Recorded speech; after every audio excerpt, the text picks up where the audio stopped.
Nayat serang balik gagal lagi. Pasukan Australia dan Israel ketakutan lihat senjata S-400 Rusia untuk TNI di Gaza.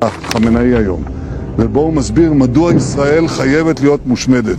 אני רוצה להגיד לכם על מה אנחנו נלחמים ולמה אנחנו נלחמים. אנחנו נלחמים על הקיום שלנו, אנחנו נלחמים.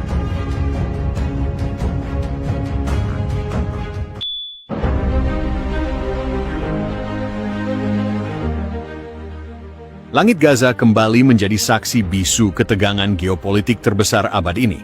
Setelah berbagai upaya serangan balik yang digagas oleh pasukan gabungan Israel dan Australia dalam operasi militer rahasia di kawasan perbatasan Rafah, semuanya kembali gagal total. Kegagalan itu tidak lepas dari satu fakta mengejutkan. Kehadiran sistem pertahanan udara tercanggih milik Rusia, S-400 Triumph, yang kini secara resmi dioperasikan oleh Satuan Elit TNI dalam misi perdamaian internasional untuk Gaza.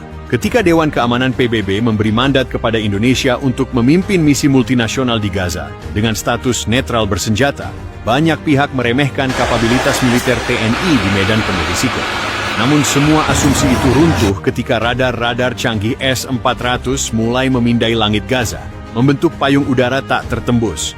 Didatangkan secara rahasia dari Rusia melalui jalur diplomasi belakang layar yang dimediasi oleh Turki dan Iran. Sistem S-400 ini diberi sandi Garuda Shield Phase Omega. Diselimuti kabut kebohongan media barat, tidak ada yang menduga bahwa Indonesia memiliki izin operasi penuh atas sistem pertahanan udara paling ditakuti ini. Dan pada tanggal 15 April 2025, dunia menyaksikan sendiri kekuatannya.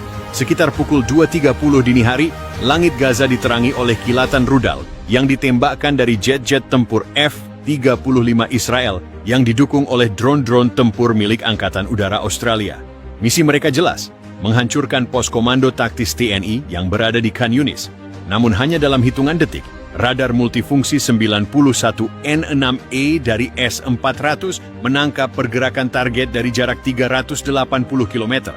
3 baterai rudal 40N6 segera meluncur dengan kecepatan Mach 14 dan menghantam formasi jet yang sedang bersiap masuk ke zona tembak. 5 jet hancur sebelum sempat menjatuhkan bom. 3 drone RAF jenis MQ-28 Ghost-Bat terhempas ke gurun Gaza dalam kobaran api.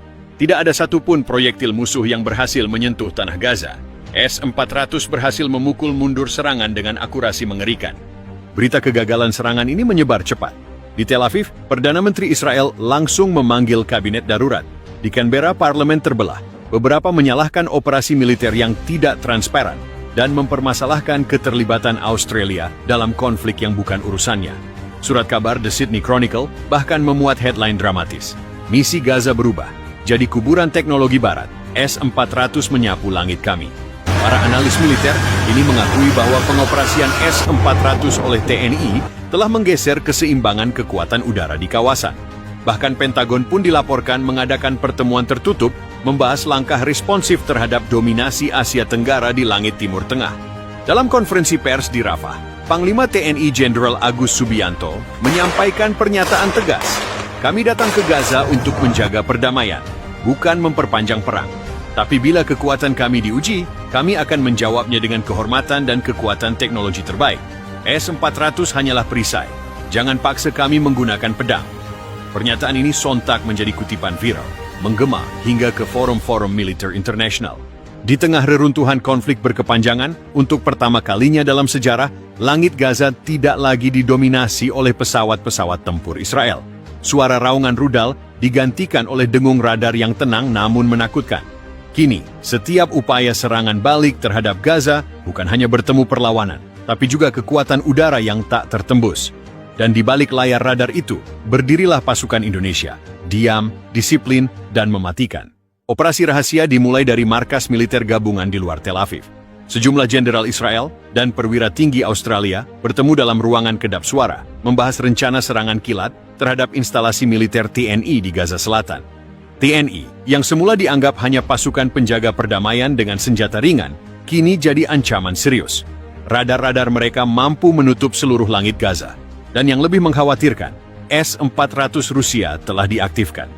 Ini bukan pasukan penjaga perdamaian biasa. Mereka membawa senjata yang bahkan NATO segan untuk hadapi secara langsung, ujar seorang analis militer Mossad dengan nada getir. Australia yang telah mengirimkan drone MQ-28 Ghost Bat dan jet tempur FA-18F ke Timur Tengah untuk mendukung Israel secara diam-diam, menyetujui serangan ini. Mereka yakin bahwa S-400 takkan bisa mendeteksi operasi malam mereka. Kabar kegagalan operasi menyebar seperti api di hutan kering.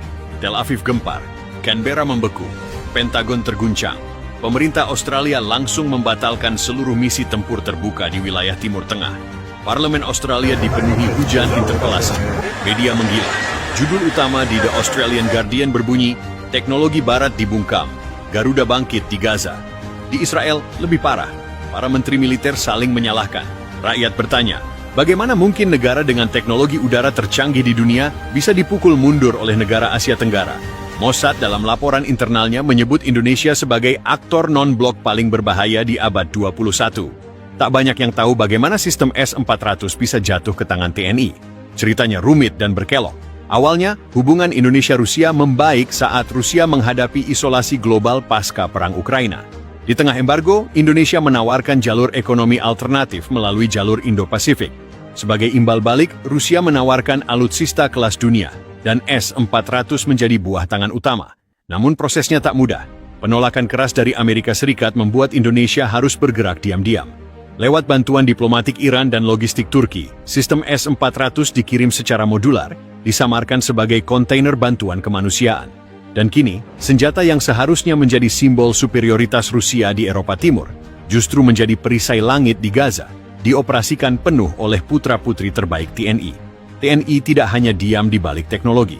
Mereka hadir di garis depan, mengevakuasi warga sipil, membangun rumah sakit lapangan, dan mengamankan zona hijau bagi relawan internasional.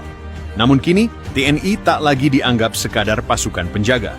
Mereka telah menjelma menjadi kekuatan strategis kawasan. Setiap pergerakan mereka diawasi, tapi juga dihormati.